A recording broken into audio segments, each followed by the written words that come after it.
Моето име е Георги Довкузов, денешен наш гостин беше Игор Трајковски. Со Игор проискутиравме на многу теми, почнувајќи од образование до напредна медицина и многу повеќе. Искрено ви препорачувам да го изгледате целиот разговор. Со нас во оваа сезона се исто така и Пролом вода и Барнер, очилата за заштита од сина светлина, кои може да ги нарачате на сајтот на Urban Life со 10% попуст доколку внесете код NEXTGEN. Се надевам дека ќе уживате во епизодата. NEXTGEN подкаст како? NEXTGEN NEXTGEN подкаст. NEXTGEN. Шо се може да збориме? Има интересни работи. Буквално, не знам од кај да почнеме. Знаеш што би сакал да си искам да почнеме? Некако од претходно што не сум слушнал на твои некои гостувања, некако као почна целиот твој пат. Од каде, што, како. Сега пред малце случајно се најавме на тема дека си завршил дворце.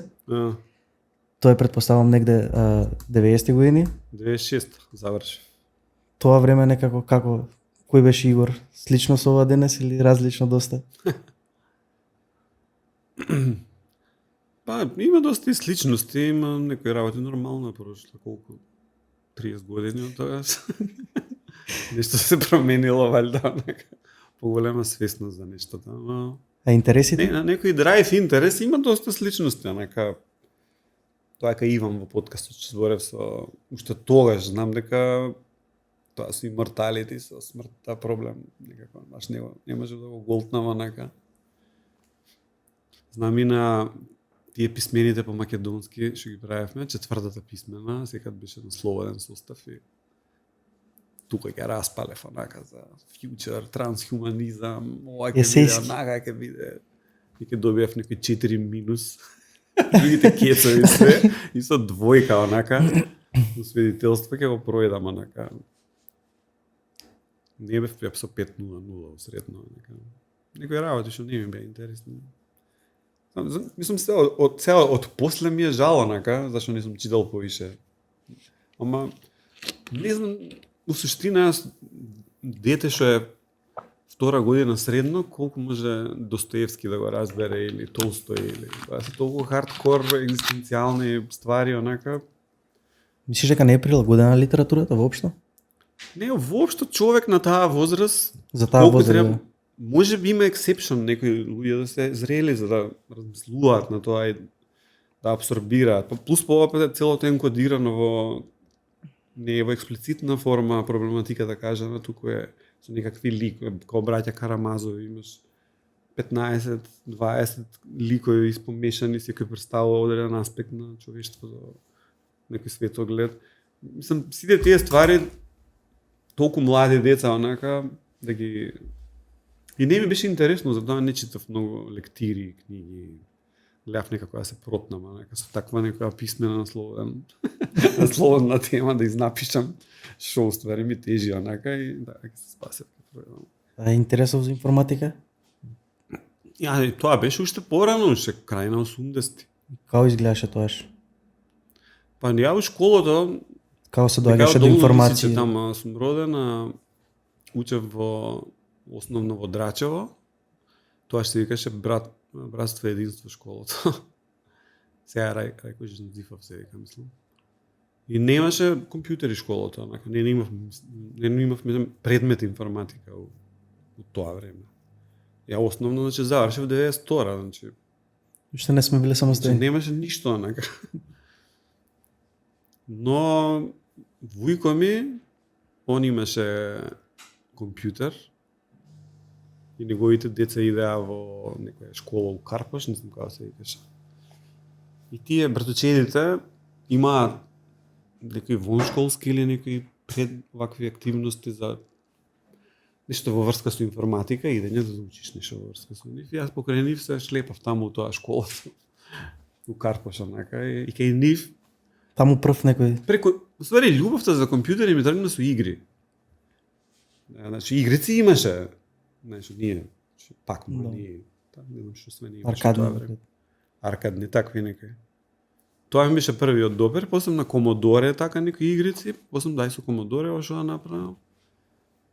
Во средно више имавме предмет информатика, па но имав више голем интерес за математика, нека и уште од пето основно одев на превари по математика И тука може би се роди она, да речеме, на некој competitive spirit, што дали може уште претходно го имав, ама таму прв пат вака у акција го видов, кај што ти си нешто локално добар, таму ги слапаш сите у класа или нешто прв ги решаш задачите, најдобро решение или не знам што, и кој ти еш на надпревар и кој те згази некој таму од некаде, некој појаки.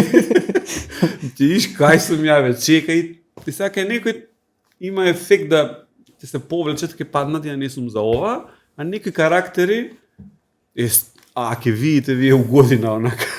Знаеш, ќе ти направи мотивација да работиш поиша, онака за да следен пат бидеш подобар. И јас така кога се судрив на републички надпревар, таму дојдоа некои деца од некои школи, таму ги спремале професорите, па со недели, со месеци. И доста уште од тоа време некои што запознав, цел живот пријатели останавме. Натаму е факултетот? Да. Продолжуваш на студии? Тогаш? Друго што, да речеме, во тој период што беше битно е да многу рано почнав да живеам сам, односно да се иселам од дома, иако, да речеме, тука од Скопје, не баш од центар Скопје, сепак долно Лисиче беше приградска населба, но некако целата активност тука беше околу, нели, урце и школа, едно друго, и вече на крај на трета година, 4 другари у Црниче земавме една куќа и тамо... Трета факултет или трета средно? Средно. Трета средно? Да. Тамо отидовме, едниот од нас четворица беше така поглавен на тој еден проект што го правевме, како списание за компјутери, микро, се викаше. Бојан Лозналиев, он беше како главен на тоа списание, и уште двајца, други другари, едниот е Игор Јаневски, кој што го има Daily МК денеска. Тој ганг сме уште од тоа заедно, онака. А овој Бојан Лозналиев го има Суп МК. И тоа е исто агрегатор за вести. Сите тројци имаме агрегатор. Ама ти имаш најпознат. Да, да речеме да прв го направи, после Игор, па Бојан сега при крај почна. Тоа се занимава. И уште еден имавме другар, он у Америка се исели после некој време. И таму правевме, се занимававме со тоа списание за компјутери, правевме, почнавме да имаме контакти со фирми, со натаму. Уште од тоа почнавме нешто со реклами, да се занимаваме, да продаваме рекламите за списанието. После школа, со ранчето на рамо, и од фирма по фирма. Ние сме тие, да не сакате реклама, на наслов на позади, вака, така. Па не ни дава пари, не дава. Све нешто опрема, компензации, хард дискови, монитори, процесори, не знам кој што има. Ајде, нешто ќе се најде. И така беше тешко целото тоа. И после, нели, доја за студирање времето. На ПМФ завршив информатика. Во тоа време не ни беше Финки, предпоставам. Како? Немаше Финки. Финки од 2011 почна. Да. И после за постдипломски отидов у Германија. Во 2001. 2001. Значи тука негде кога сум се родил јас сум 2000-те. Но се родил. Значи сега повеќе ми го кажеш, можам да заклучам дека си бил доста некако проактивен во тие некои средношколски денови на факултет. Па да. Во смисла на предприемништво и на нешто. Да, survival, надпревари, учење нови ствари. Че го имаш и тој хасл. Да, журкање, искачање имаш доста. Погодот кога почнавме живееме сами, мислам, замисли 17-18 годишни. Имаш стан. Им дале куќа на 2 спрата онака. Мислам до толку беше активен, да речеме, социјалниот живот да на некои од таму што живеевме луѓето, на нивните сестри, другарките правеа роден ден у таа куќа.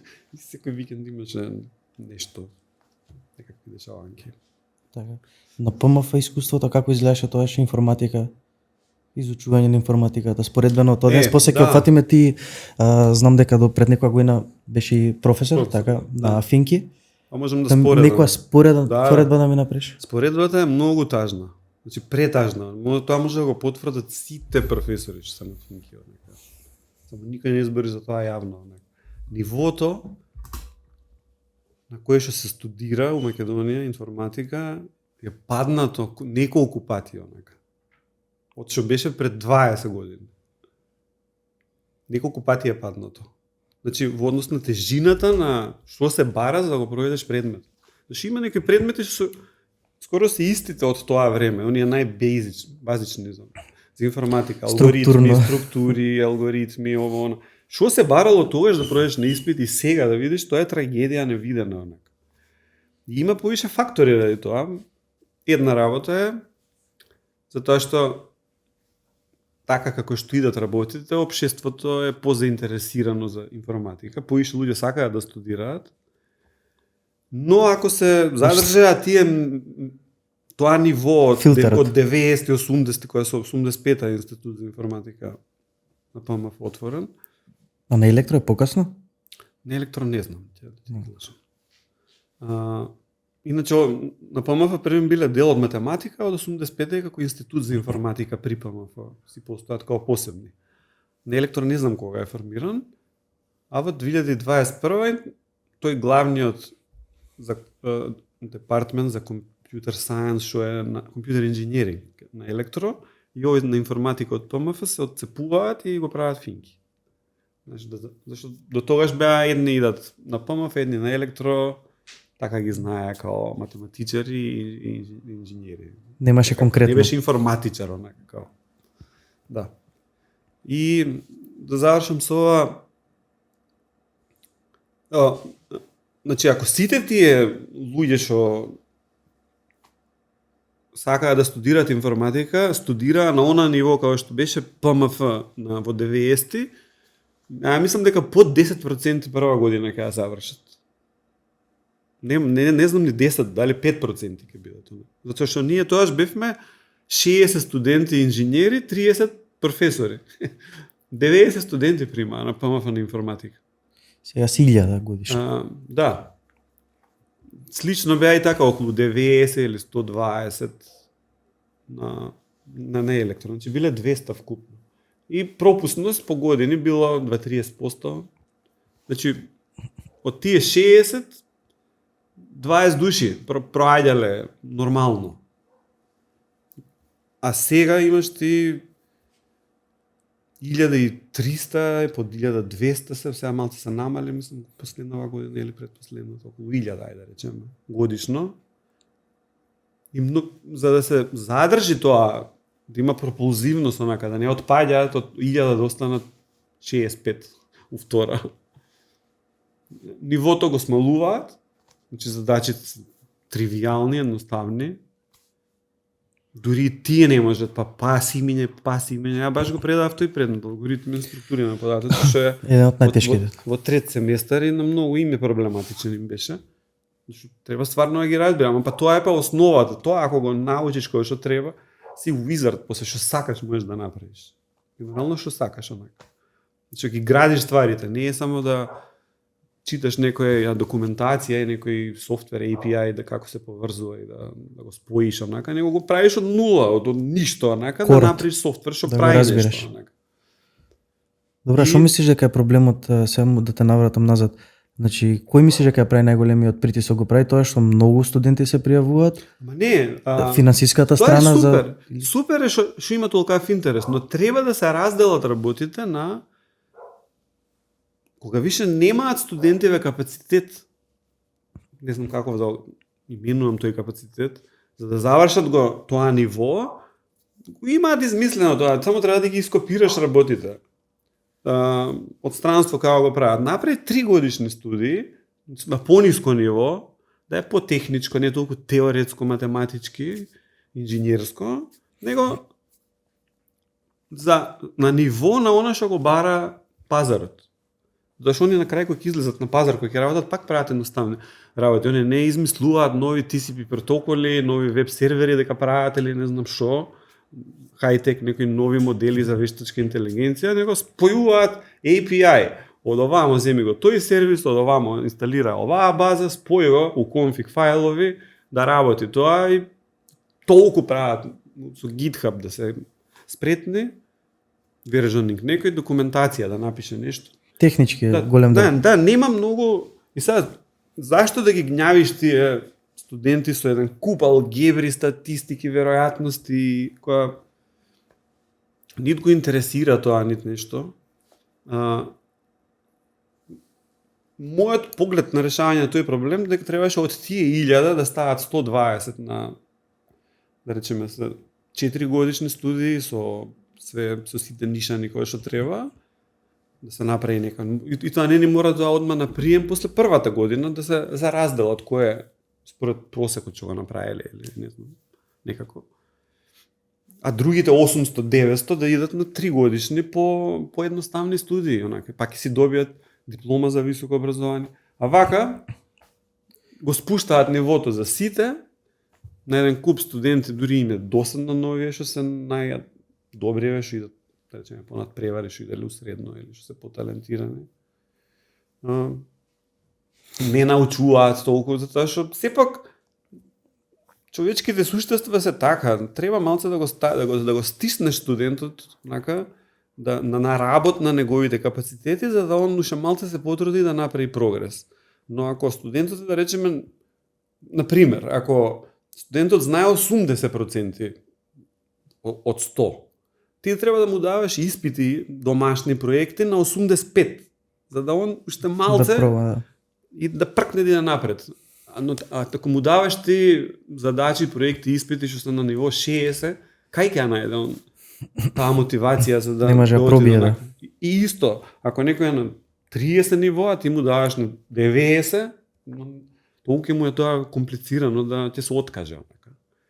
Така што нема таа флексибилност да секој си го најде својот канал и да се вози на оној бран на до кај се моите капацитети и да работам на нешто што е малце изнад нештото. Тоа се нема тој сен за такви работи. И најлесно онака спушти го нивото, што повише да пројдат, за да уплаќаат школарина, да буџетот, како прво самиот буџет на факултетот да е поголем, зашто секој не е фри. Образованието секој добива плаќа по 200 евра. 200 евра. Не знам сега колку е, беше да, толку. 400, 200, да? Приватно, тоа зависи. Плюс, самиот факултет, раководството, ако дел од нив се така по карактер мегаломански настроени или да сакаат да на тие совети, науки или при други некои да се осеќаат поголеми, знаеш, ние имаме 4000 студенти. Знаеш, да и он сега кој ќе се постави таму да има поголем пауер за одредено нешто. Друг ради X случај, ако пројдат повише студенти, повише ќе ги туторирам, ќе им бидам професор, па кои потоа ќе се инфилтрираат во општеството во разноразни фирми и институции и со тоа ќе имам јас директен контакт со нив, како влијание, дека биле мои студенти. И од таму имам, мислам, дека малце процент за зашто сакаат да бидат поголеми. А од друга страна, па целиот ефорт што факултетот го несуваше за да се развива повише наука, повише таков системски пристап, не така нешто инцидентно од негде паднато. Јас тие 6-7 години додека бев таму, не го видов онака. И така имаше неколку фактори, дел и лични, мои персонални, све на куп беше да 2016 таму во април, да напуштам. Знаеш, некој би рекол, сега ги спомнал овие луѓе кои има такви некои мегаломански амбиции и сега некој би рекол, па ти си луд да напуштиш професорска позиција, да, така одржава. А сега ги збориме тие луѓе баш, подкастов опаќаме, знаеш, на што се должи тоа, зашо некако се убиваме себе, зашо такви афинитети, дали е тоа дека сме премала средина, дали на што мислиш, ти си бил и надвор, знаеш како функционираат работите во некои средени системи, што е, на што е ова само влијание, корис некоја, како се понашаме како некое село, буквално не можеме никаков, не знам, не гледам никаков правец за развиток, за нешто да има систем, факултет за информатички науки, таму треба да има систем, да постои нешто, а не да биде се од интерес, кој со кој како некако, како гледаш ти на тоа? Тоа се сведува за жал. Нема никад да споменувам имиња точно кој што како правил, сепак тоа биле внатрешни работи и приватност на професорите, но Грото од професорите, според моето мислење, е да најмногу они уживаат во социјалниот статус што го добиваат во општеството, бидувајќи професор, универзитетски професор да бидеш. Значи, он сега кога ќе се појави на кафана или на некој настан или кој ќе се аплицира на проект или не знам што, нешто, знаеш, тука со тој печат онака, так што го има, друго е, знаеш, си тука да не ми затреба, да не ово, онака од доктори нешто се слично, Да. и они се тука некаде. Но заедно со тоа не ја практицираат и одговорноста што ја имаат за да го заслужи тој так. Значи да е up to date, да ги знае најновите работи, да се однесува во име на државата, да иде напред во име на студентите, а не онака да спуштаме критериуми за да бидеме појаки. За некаде да се представуваме, дека сме поголеми. Што значи тоа? Да сме поголеми ако сме глупи. Нема поента. И значи тоа е едно, од друга страна скоро сите, тоа трети некој може да го верифицира, тие поготово поише со информатика, зашто се уште има тamo наследени математичари од ПМФ, што се, тие ми се најкул мене. Зашто они не прават фирми, не се занимаваат со плюс активитет, него тоа го работат и можеби они се најдобри во тоа што треба да се прави и како да се прави. И затоа и тие предмети математичките што се на финки, најтешко се проаѓаат, зашто луѓе уште се up to date, држат го стандардот, само веројатно статистика, теорија на информации, стварите што се. А овие, да речеме, по инженерските професори што се, скоро сите имаат и по некоја фирма, ако не и поише, и плюс некои други активности, членови на одбори, на вакви такви организации. Проекти. Да.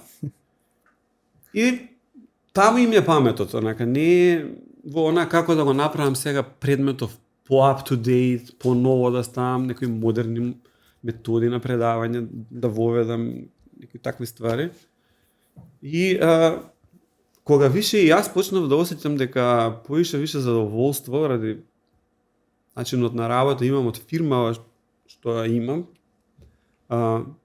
не сакав да станам таков како нив, како да го држам местото професор сум јас тука, а да не сум тоа што кога више поише енергија ќе вношувам во тајм и него како да го оптимизирам, да го направам подобар, одошто да се внесувам поише, да правам проекти, студенти, да им се посветувам на нив, за нив да го трошам времето. И да речем, ако нешто ми фали од финки, ако треба вака да кажам, ми е работата со студентите. Стварно имаше супер студенти, со кои што со дел од нив продолжив да се дружам, онака како им следам кариерата кој каде е по овие големи фирми, Гугловци, Фейсбуковци. И некои тука останаа што си отворија фирми. Не знам на брат ми дали му имаш предавано. Јаков Докузов е, може ке ти, не знам дали има кај тебе некој предмет. Може да се него случи прашав овака, пред- не ми пред текнува снимање нека на- директно сум знам. Јас бев иначе на Финки, не ти спомнав, прескавив на Финки еден семестар и сватив дека не за мене. Јас сум од тие што си отида и си отидов и отворив Си има фирма пасија. одма, Така треба. маркетинг и Да. Тотално Ма дел не види, сум. ама дел од факултетот, неговата мисија е една од мисиите нели да те научи да те стигне, ама дел од да ти покаже од каде тоа си е за и да таму. ти каже дека не си за тука. И тоа се прави со држање на стандард у прва година, на тие бейзик, тие математиките, калкулуси, треба тоа биде да корне онака на високо ниво, да видиш ти дали си за тука човек онака. А не да е на некој ниско ниво, нешто со една нога, со клатење, да пројдеш и ќе се мачиш, ќе завршиш факултет, ќе почнеш професија што нит те интересира, нит што твоите те натерале тука да идеш, зашто било пропулзивно, се бавило на 1000 евра пазарот, плата. биле високи платите, не знам што, можеш од дома да работиш, од странство. Такви причини, а не самата содржина на нештото, него за формата на работа и придобивките што ги добиваш. И делот тој универзитетски морален етички кодекс е и да ти каже човек ти не си за ова. Нешто друг имаш некој талент, за нешто друго види тамо, не си за тука. И тоа е едно од злосторствата што го прави универзитетот, што не држи ниво за да им каже на луѓето дека не се за тука, за тој факултет, може за некој друг се или нешто. Доста комплицирано. Јас баш знам за мојот случај, беше исто така, бидејќи си доста млад, значи имаш 18 години и сега кога сите ќе запишат факултет, јас иначе маркетинг агенцијата моја и првично почнав како дизајнер да правам и тоа го имав уште од 14 години, значи јас веќе на 18 години тоа го имав како бизнис развиено, заработов бизнис, заработував, сакав во таа насока во креативна индустрија да бидам, бев all in, таму веќе влезен.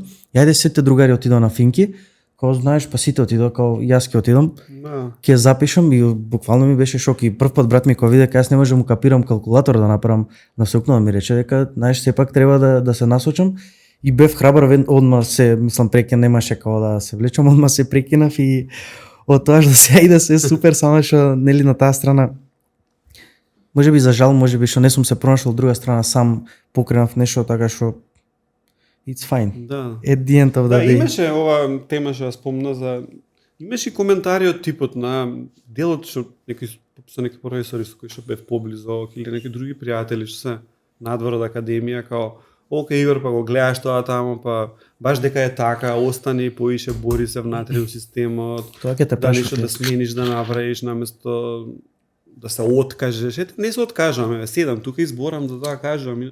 Жако, не го направиш ова, не можеш унатре да седиш, а да го плукаш си таму, па ќе ти па што не си отидеш ако не ти се допаѓа па. Или па дури па пак да не кажувам имиња, еден од таму како Godfather што се на факултетот, за која ме прима, дури ми кажа зашто ја претходно имав историја за критикување на институција у која што работиш, на веб да пишам што се случува како блогови. И он знаеше каков тип сум, дека не може толку така да ме контролираат. И ми кажа, слушай, ќе те примиме, ама зашо се случува на факултетот, ќе остане тука. Не смееш да пишеш твитови, нема блогови за надвор, да кажуваш што е. Тука ќе биде битката. Таа битка е изгубена таму. Кај кланот 49 професори од една страна, ти и уште 2-3 може од друга страна, не смеете надвор да кажувате што ви прават унатре, како се одвиваат работите и која е битката унатре. Како ќе ја добиеш? Побоја вака да излезам надвор и да кажам што сакам, што се случува уствари унатре, наместо унатре да седам да ме силуваат, да ти даваат наједнаш предмети што не си ги сакал да ги предаваш, што си квалификуван за друго, тие си и преференции, истражувачки интереси, и пейпери што имаш, немање на универзални критериуми за како ќе се доделуваат предметите, на кој професор што ќе предава. Тоа е тепачка невидена за кој што ќе предава. И све е тамо кој со кој како е сврзан клановски за да му го дадат онака. Нема објективна као фреймор рамка како се одредува тоа системски. Или генералниот проблем е тој decision making што се правеше на факултетот беше оставен на некое субјективно ниво. А баш тоа што ние се занимаваме со компјутеризација, односно автоматизација на decision makingот, баш требаше ние да бидеме пример за институција каде што сите оние човечки проблеми, неправди што настануваат, нетранспарентности, за како се носат одлуките, кој што ќе предава, у колку саат ќе предава, и тука имаш тепачки, едни ќе стават 8 сабаја или 4 попладне, неколку 10 и 12, што се најпосакувани термини. У која просторија, еден ќе го бутнат у подрум да предава, друг у некој убав амфитеатар од тие малку што ги има расфрланите на факултетот. Значи има еден куп неправди на некој начин. И наместо да се направи сега, тешко е тоа, но се прави. Има предмети има на факултетот кај што се предаваат тие работи како се прави автоматизација на decision making, да е објективен и транспарентен. Да биде merit based во некаква смисла, а не е дека управата реши, ти ќе предаваш тоа. Како реши? Врз база на интересите, никој нит ги знае интересите, нит кој што рекол, кој што сака. Дали на некого све му дале што поварал, на некого ништо не му дале што поварал. Нетранспарентност, никак. Не го имаше тој дух институцијата да биде пример за видете како може и тоа на пример да го ископира после друг факултет, па трет факултет, па тоа целото иде после на state level. Владата да почне така да работи или министерствата дава пример. Да се прави на автоматски начин нештата, да не се остави премногу, можеби некогаш е потребно, но да се направи колку што е можно да е потранспарентно, објективно и демократски decision making процесот да се случува. А Финки не беше во тоа време таква институција. Претпоставам дека не верувам дека и многу се сменило. Да, и плюс имаше иницијативи од моја страна неколку пати, правење на софтвери за распределба на настава, кој како, земајќи ги во предвид сите работи што они ми кажаа дека се битни. Кој колку, дали е редовен, вонреден професор, колку е сениор професорот. Нормално дека ако за една иста работа, сениор професор фул што е, редовен професор и некој доцент што сега почнал, да речеме имаат интерес за нешто, овој више, а овој плюс и 20 години го предава тоа, нормално нека на некој ќе му го дадеш. Тука се согласуваме. Но на некој места кај што се онака, и нонстоп гледаш дека на едната страна има, а на оваму ништо, алгоритмски може тоа да се раздели, да има поголема правда и поголемо задоволство. Има таму, јас знам, супер луѓе што се онака, што се и компетентни, и мотивирани за одредени работи, да ги предаваат, ништо не им даваат, тоа им даваат некакви известни предметни. Нит има компетенција, нит интерес да го предава тоа и нивото нормално паѓа. Значи не гледаш ништо поише што би можела да направиш, од тоа вака да излезеш јавно и да кажеш слободно. Што би советувал се на некој млад, сака информатика тука, сака да се насочи? Да, не имам фундаментален. Јас мислам како прво што више е во овие Ivy University, што ги кажат во Америка, дека самиот универзитет и околина ќе ти даде само, да речеме, нови социјални контакти. Луѓе што ќе се дружат, кога ќе идат на вежби, може би проект него да прават заедно, ако се испити, па ќе идат на јадење, на ручек, на паузи, дека што тоа. Социализација. Да, тоа ќе има value. Тоа таму што толку више има материјали на веб, онлайн курсеви. Сега па со новите GPT-а па да не збориме што може да ти ги објаснат работи, да ти кажеш. Значи више мислам не е потребна институцијата универзитет. Кој тотално е непотребна онака. Мислам цел Стенфорд или MIT се имаат отворено со сите можни Кој професор во Македонија подобро ги ти предава за алгоритми од професор на Принстон или на Стенфорд или на MIT што го предава истото? И што можеш да го гледаш на YouTube? Можеш да го гледаш на YouTube, што се случило пред 6 месеци плюс и up to date со сите нишани. И ако не ти е нешто јасно да го потпрашат ChatGPT или Anthropic или некои си овие што се по-специализирани за компјутер сајенс, да ти дообјасне нешто ако нешто не си разбрал, еве, да речеме до сега беше критика тоа, ама немаш интерактивност, не можеш да кренеш рака и да прашаш, што можеш да прашаш? Имаш. Да, се насмев за GPT, од преска мојата. Да. Што е GPT? Да. И така што искрено јас за некој што има интерес не ја гледам потребата да е на универзитет, освено наша зборев социјална компонента. За запознање со луѓе, после ќе се знаеш за некои други ствари да имате контакт, ама како во смисол за или она развиток на soft skills. Тоа преговарање во група, па да се договориш, ти сакаш вака го направиме, он така. Преку проекти такви правење на заедно, знаеш ќе ги наоштриш тие особини. Запослам реално кога ќе работиш во фирма и повише луѓе ќе се на некој проект. Реално е тоа битно доста. Да не си некој онаков тврд човек, онака што не прифаќа или ќе прифаќа, ама ќе се нервира и ќе му вратам после на овој. Зашто не беше по моje онака или некои такви ствари. Тоа им е најбитно, еве на последниве години што слушам дека во големиве фирми како Facebook, Google, кога ги примаат, кога ќе дое човекот више на интервју физичко, зашто први нели им прават онлайн скрининг едно друго, па некои си онака па онлайн техничко, некоја задача ќе ти дадат и на крај те викаат онсайт. На онсайт они уствари више одлучиле дека ти техничко си више среден подкодован, дека доволно знаеш. Туку ќе те гинјават со одредени прашања и типови на манипулации и такви социјални, да видат каков карактер си.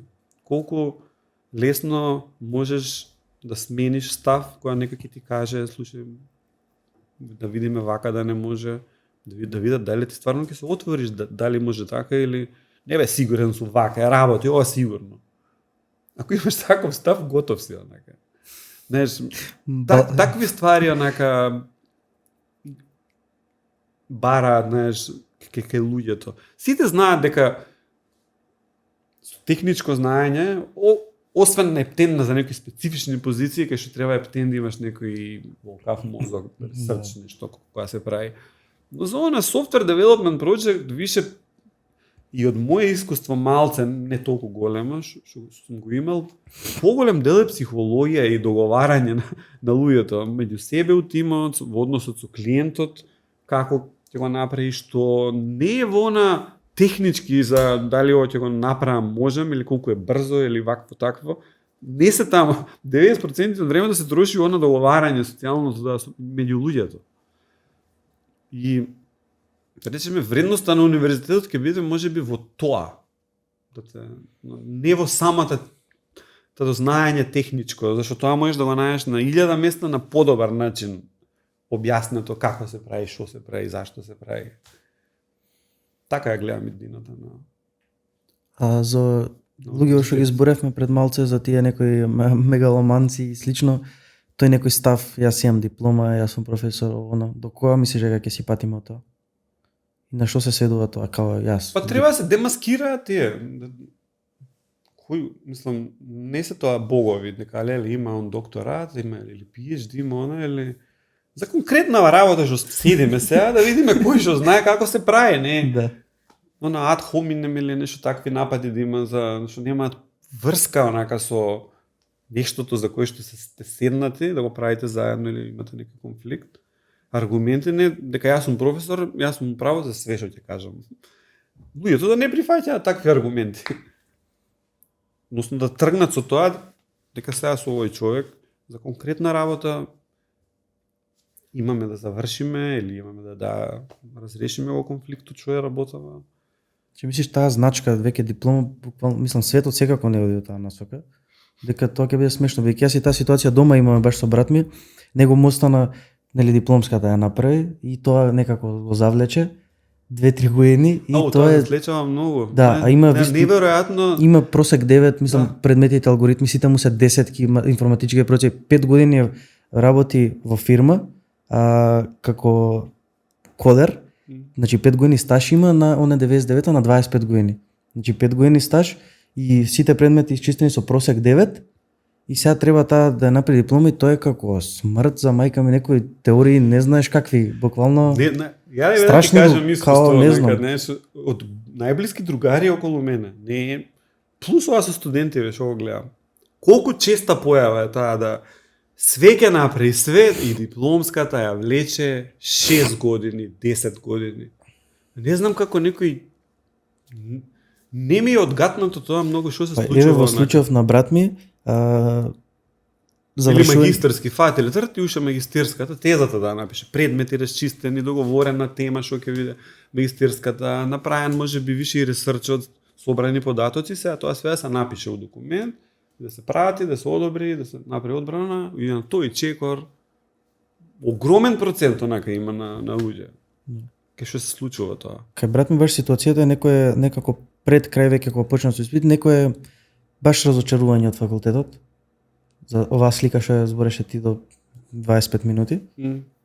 Увидување на тоа што како функционира и знаеш ставање у шести план, добро треба да ја земам, знаеш треба да се барам потписи и слично и видим, не тоа на крај тоа ја не гледам ситуација каде нешто ќе смени. Можеби делче да има и ради тоа, као сега да има сепак е некој ефорт, треба да седнеш, да го пишеш документот, па го пратиш, па ти го одобруваат, па ќе ти смени нешто, па леле, треба пак да трошам време, нешто да сменам, не било вака.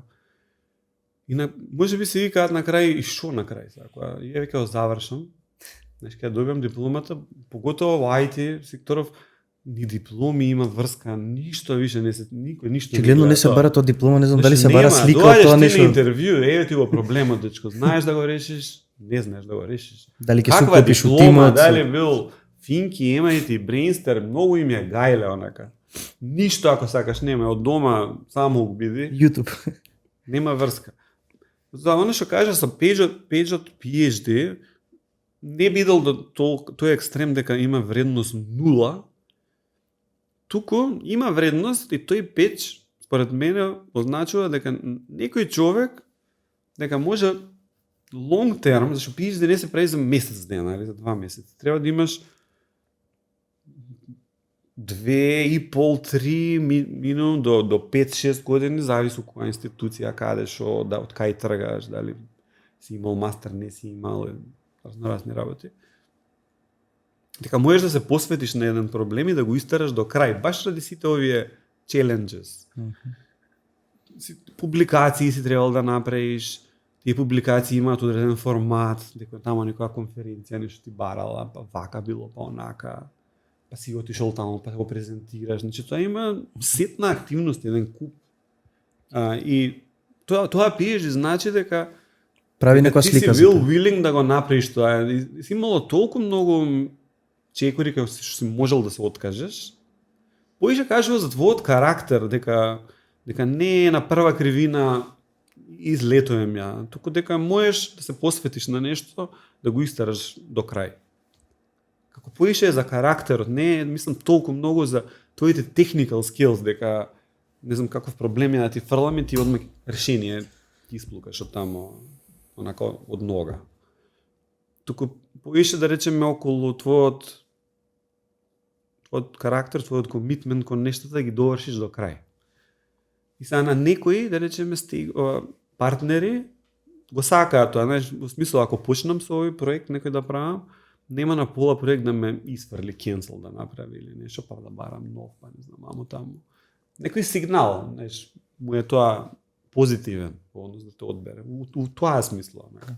Тоа апсолутно држи вода. Дека си бил спремен да поминеш, како што кажа ти, некои пречки што даваат слика за карактерот. Да, многу досадни има ствари, бирократски, да ги изгураш сите тие ствари да стигнеш до PhD-то, например. Веќе еден саат сме за факултет и да би сакал сега да те прашам за нешто малце да свичнеме тема. Мислам дека кажавме некоја твоја критика, мислам секоја чест за тоа како слободно ги кажуваш обудите, веќе доста баш по некои твои други гостоња што гледав, на луѓето им е чудно. Ти имаш успешен бизнис, кој имаш најпознатиот агрегат број 1 отвораниот македонски сајт TimeMK, не ни спомнавме за тоа, отидовме.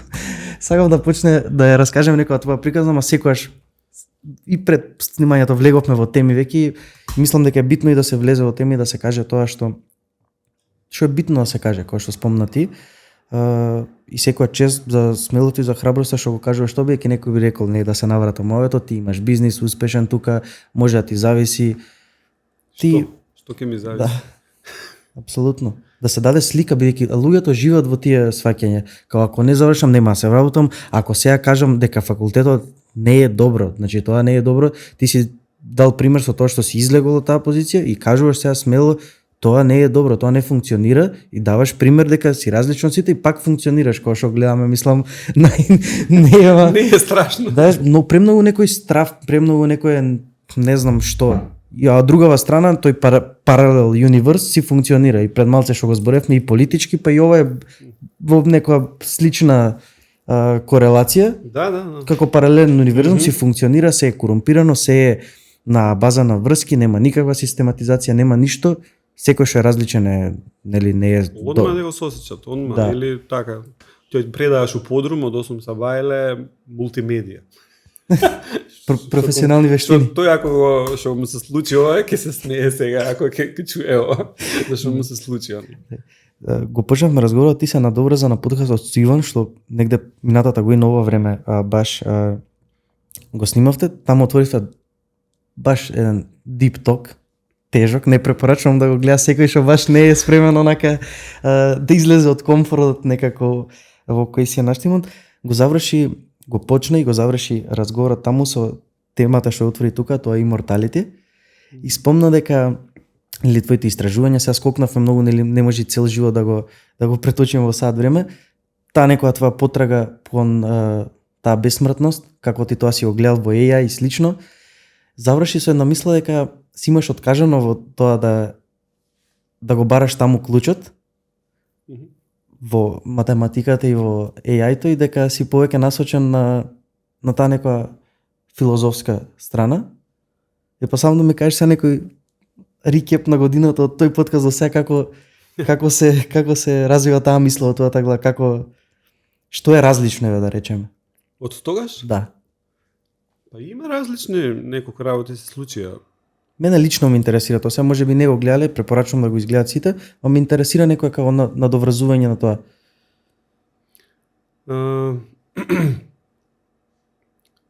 Значи во меѓувреме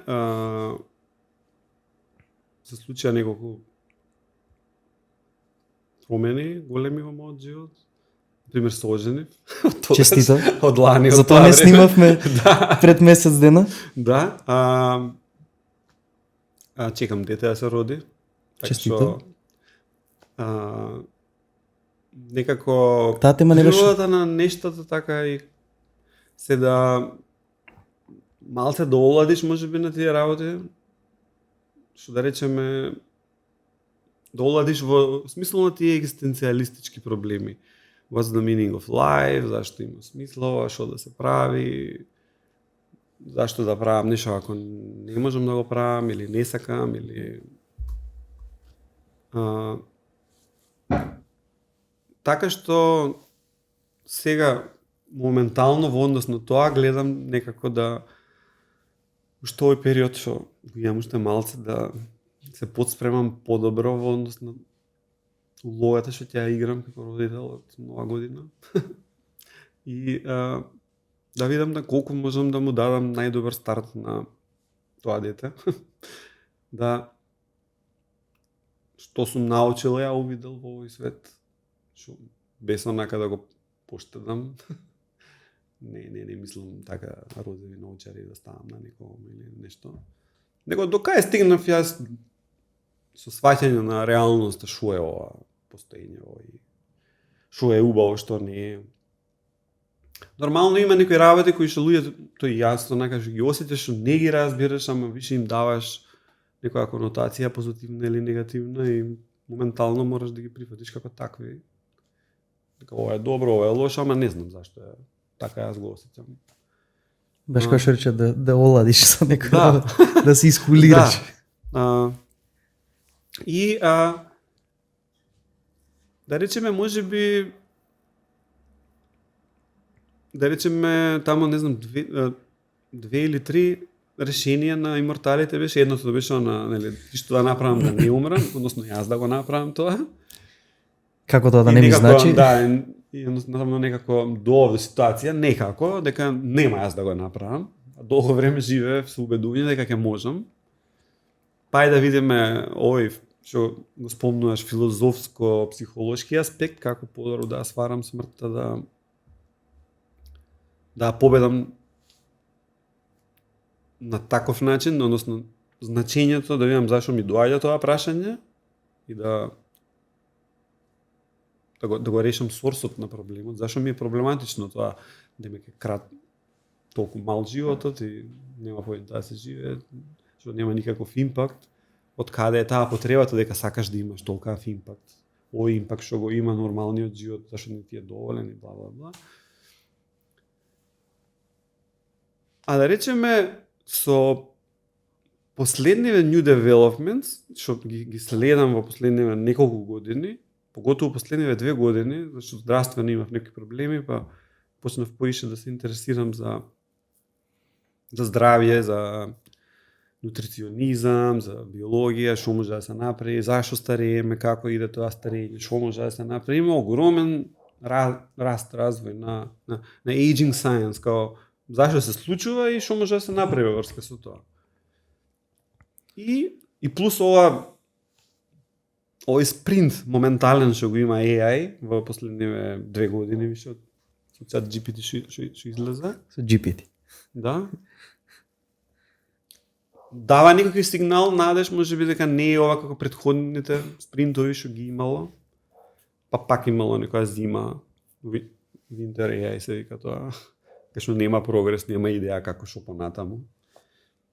Така дека мислам дека дека ова више као се чачна до некоја точка што више само ќе иде нон-стоп напред, онака нема да застане. Дека многу лесно више овие AI резултати што се применуваат више и во другите делови.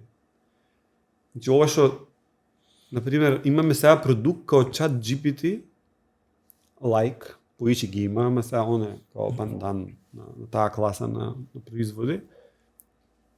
Не е тоа само сега дека е некоја само за IT луѓе, тоа тамо нешто, некој тул што и подобро ќе програмираат.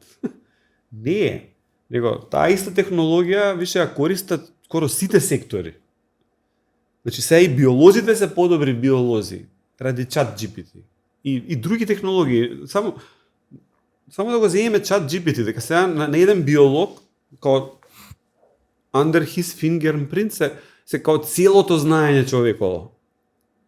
Да може да наоѓа ствари, да прави корелации, да види каузација, што како влие, као сите пейпери најнови што стигаат моментално може ingestion да им направи и да го искористи тоа знаење у својот ресерч.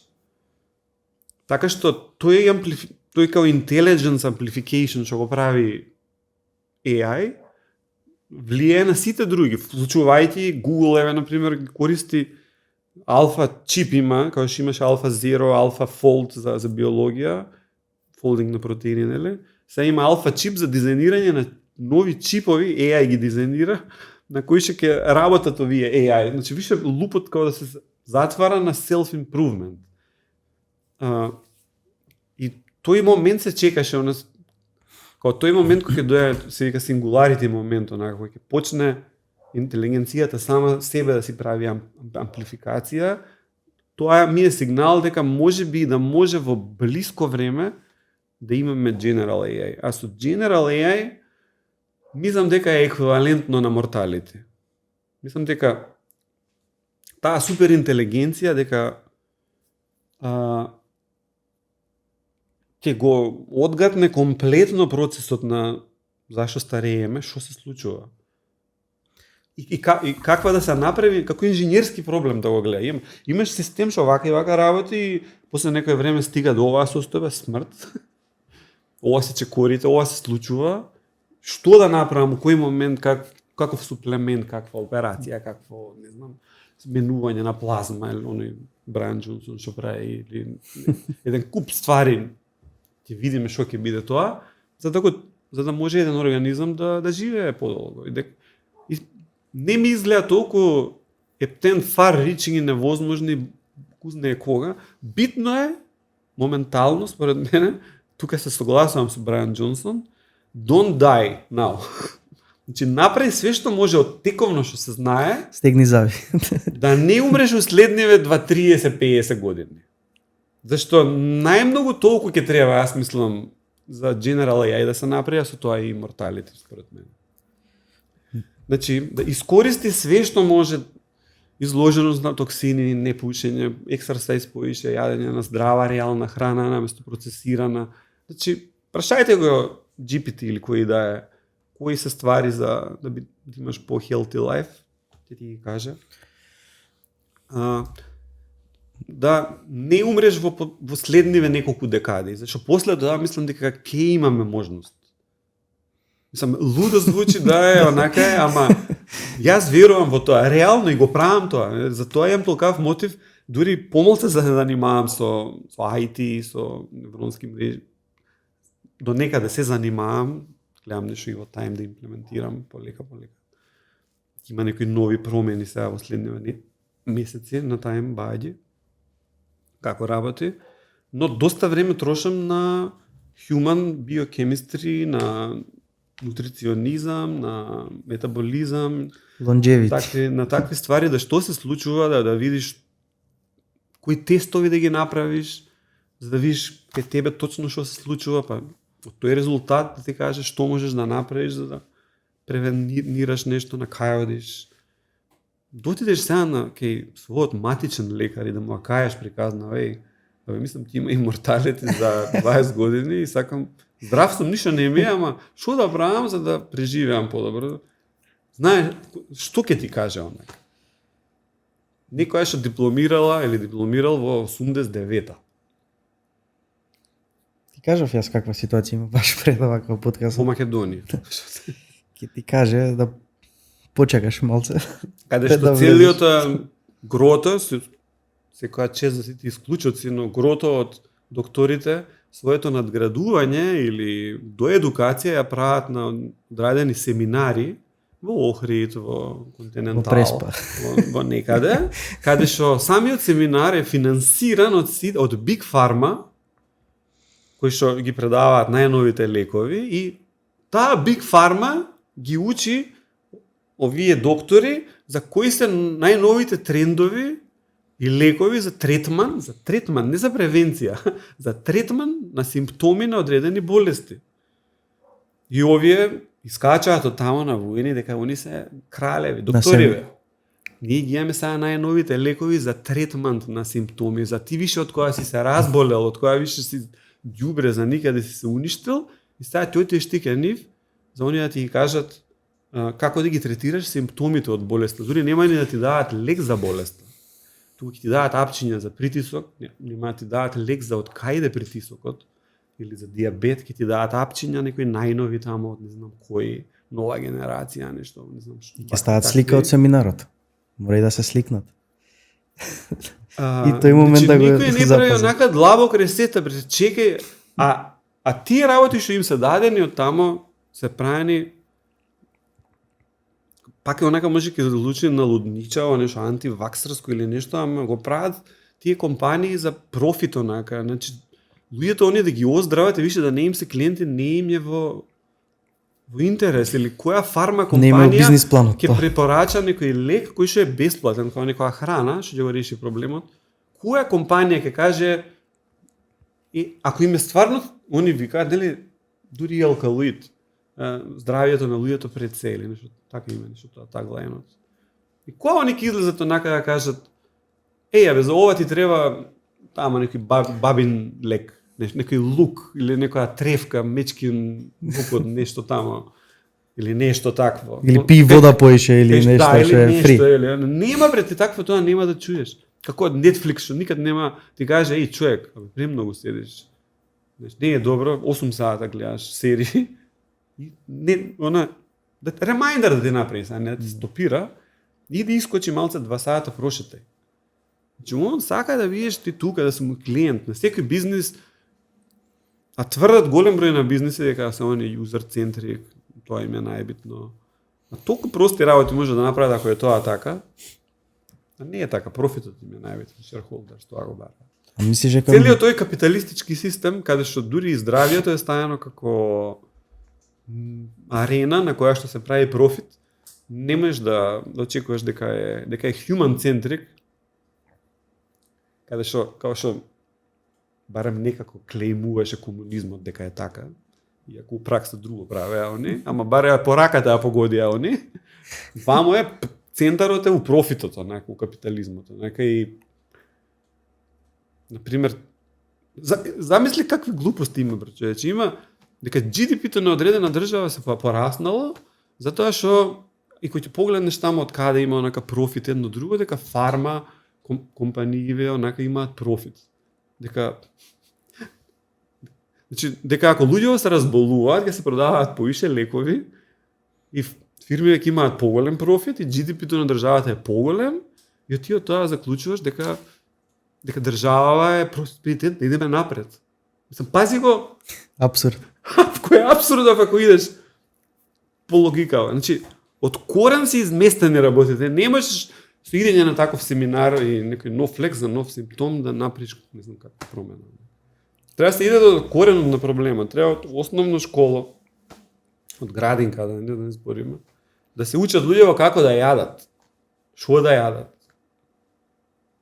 За да не стигне до болести.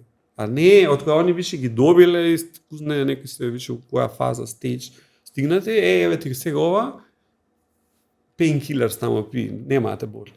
Е супер.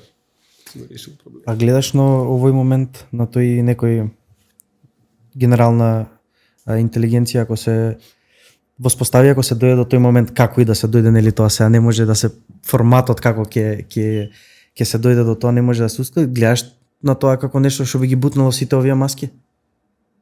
Збориме се профит, капитализам, си играат со се. Ма види, почнуваат луѓе да излегуваат од Матрикс. Да не правам сега до толку голема паралела дека на тоа ниво правам некои промени, но имам стварно моćни луѓе што биле на стварно битни позиции кои што излегле од Матриксот и више го зборат тоа, више кога се надвор, зашто внатре кога биле не можат. Кривично ги гонат, онака ако си, например, ендокринолог, третираш деца што се диабетичари што од мали, ги третираш на одреден начин на кој што ти мислиш дека е правилно.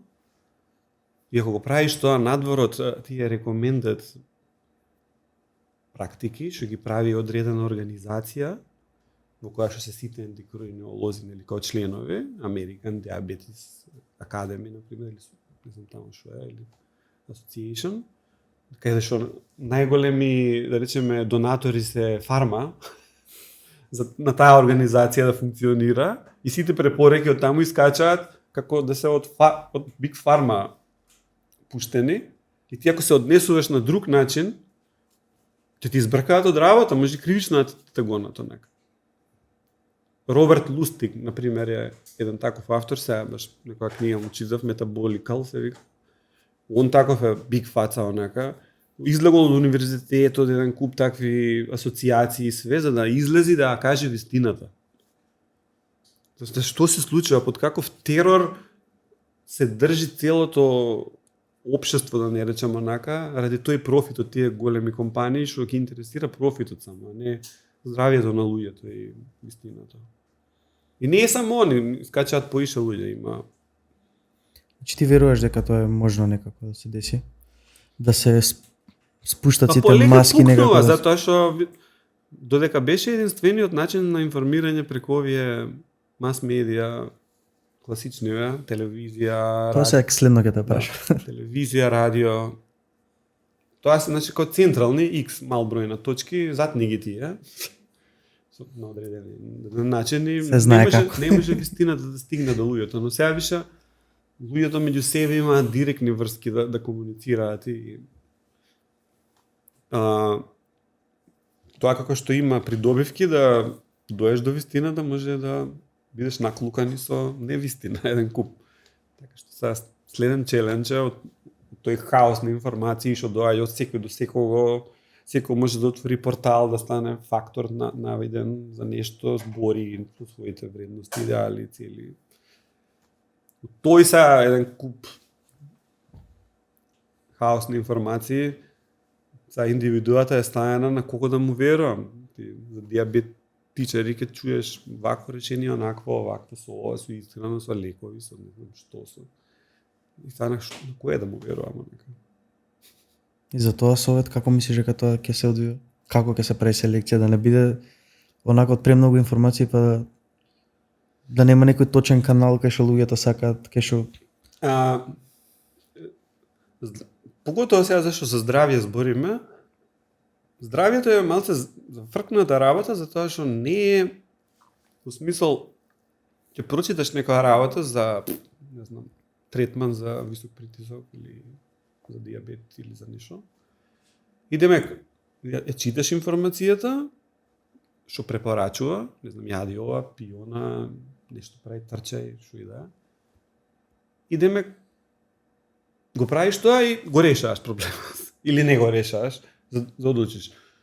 Таква е природата на проблемот да најчесто овие хронични болести поготово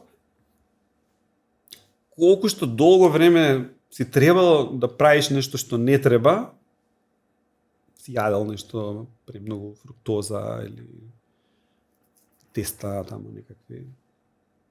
За со ова диабетов се фативме како пример.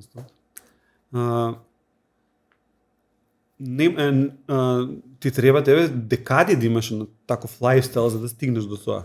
И после ти кога ќе воведеш некои нови лајфстайл промени, односно исхрана, физичко, вежбање, ментално, стресот да можеш да го регулираш, зашто тоа е допринесител за добивање на шекар, заради кортизолот што го прави.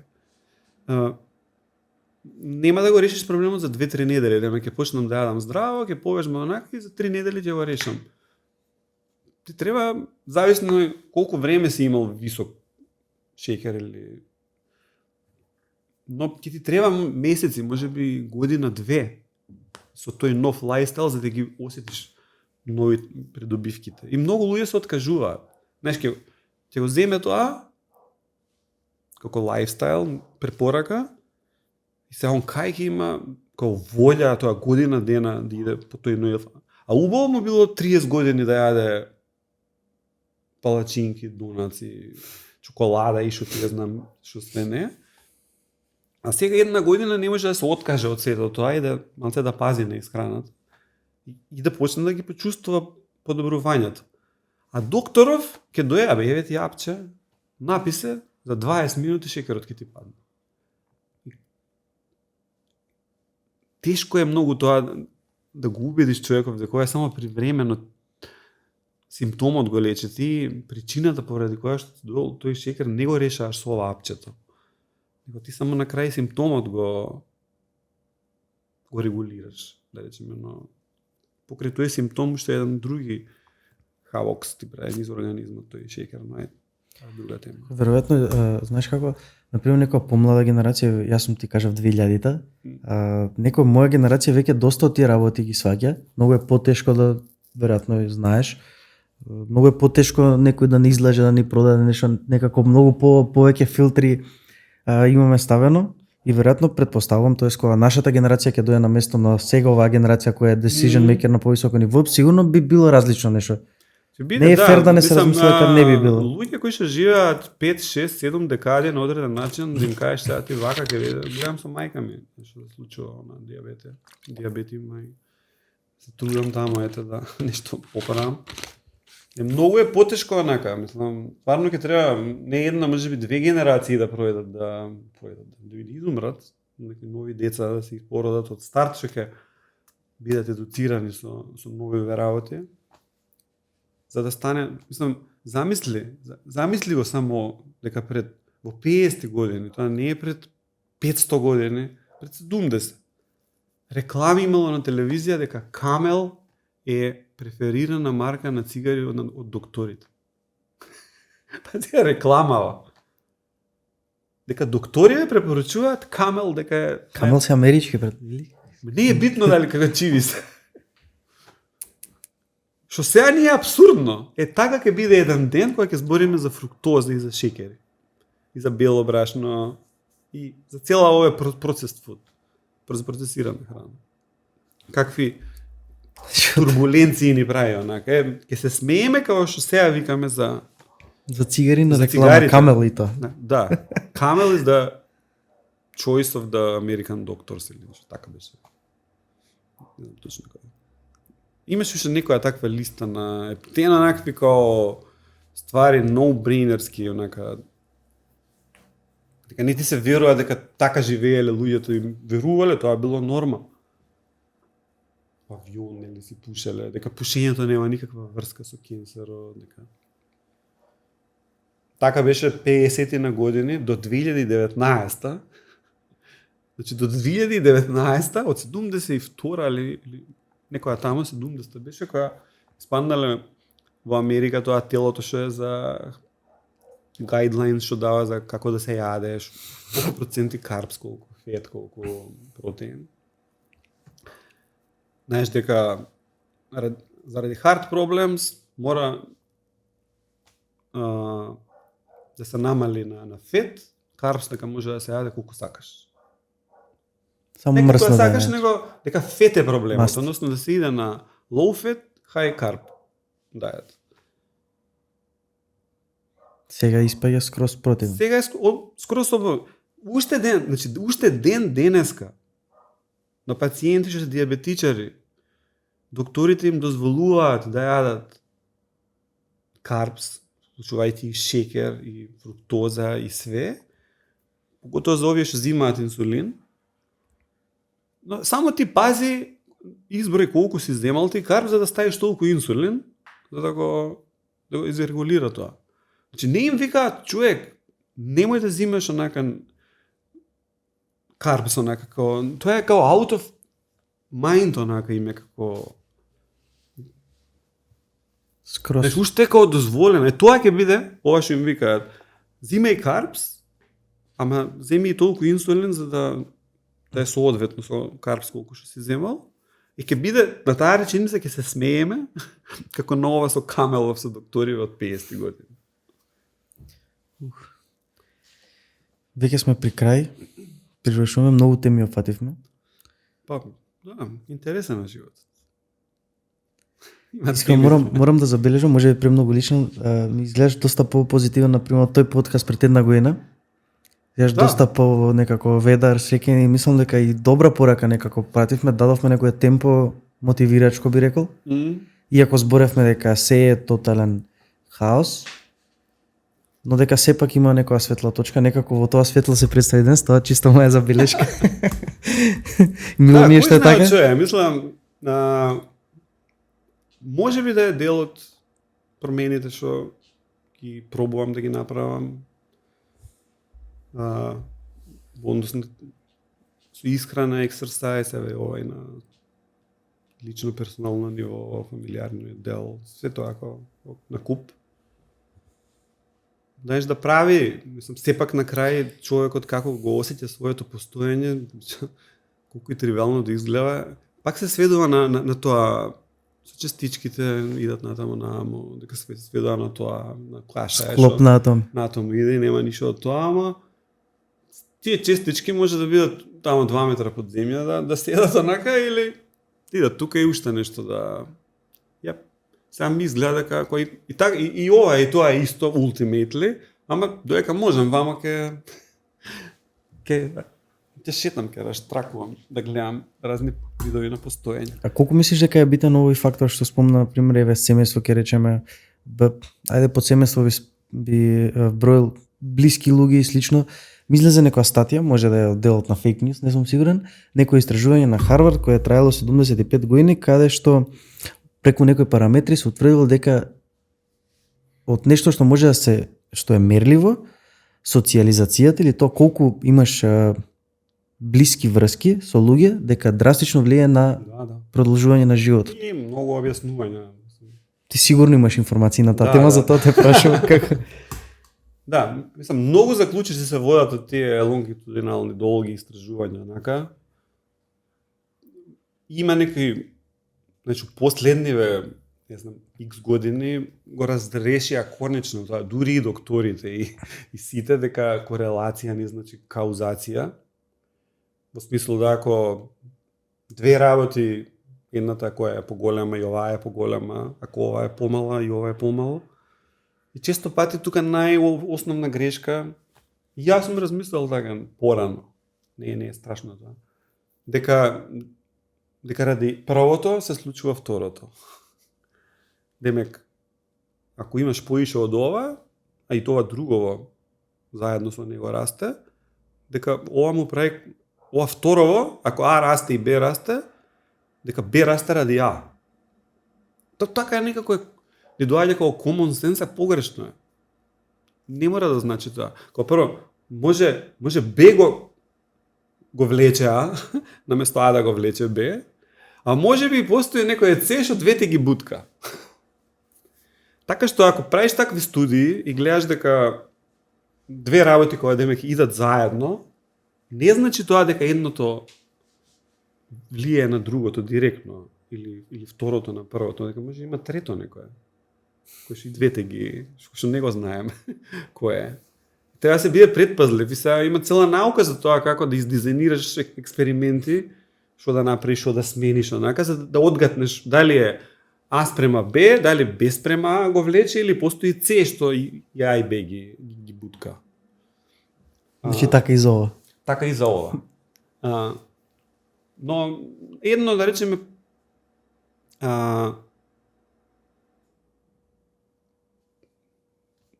вака од прва што ми доаѓа како објаснување зашто е тоа така, мислам дека социјализацијата во секој случај, затоа што ти социјализацијата сигурно не ја правиш под присила. Знаеш, дека мораш. Односно, тоа го правиме порелаксирано. Ти си со некој во контакт, ако ти е пријатна таа комуникација. ако со некој се гледаш и нонстоп ти е токсик и негативно, Ќе го и избегнеш. само онака, ќе го избегнеш и ќе останеш со оние луѓе со кои што ти е окей. Неминовно таа комуникација со нив, кога со некој ти е природно, те смирува. Правиш како прво вентил аут, тоа што имаш. Значи тоа може да е цето. Ќе се изнакажеш, он ќе се изнакажи, автоматски имаш ти смирување. Под смирување значи, што значи? Е дека системот, нервниот систем внатре, наместо да има најчесто автоматски иде тоа, имаш симпатетик neural, automatic neural system и парасимпатетик. Тој симпатетик е кога си под стрес, кога си у опасност, треба нешто, неизвестност, и тогаш кога е fight or flight состојба. И тогаш организмот ги стопира сите процеси на репер, значи не ја троши енергијата за да среди ДНК, ѓубре да испрли од клетките, што и да е таму еден куп ствари има што се паѓаат под репер, туку иде да направи екстра глукоза, да не затреба сега некој да не влезе од овдека, да можам бокс да му ударам и да избегам ако што тројца идат од таму.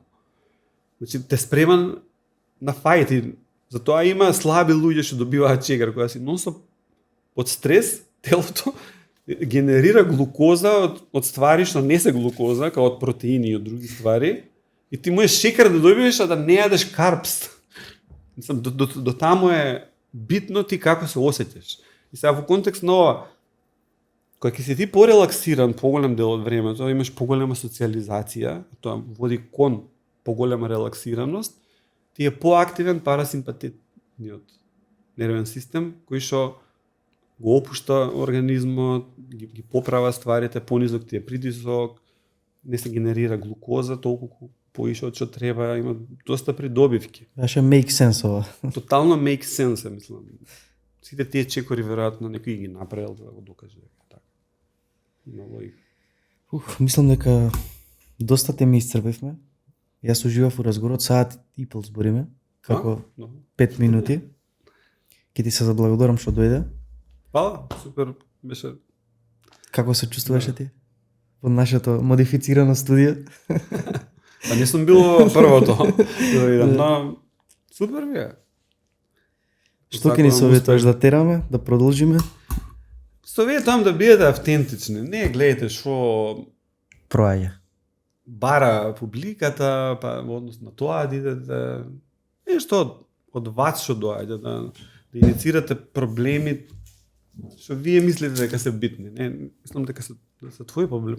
Но вие кои што мислите дека треба да бидат нештата. Мислам, доста клише звучи, но биде ти онаа промена што чекаш да се случи. Во тој смисол. Мислам дека ова е супер за крај. Ова прилика за на крај на подкастот ќе искористам и да се заблагодарам на нашите спонзори. Со нас во оваа сезона се Urban Life.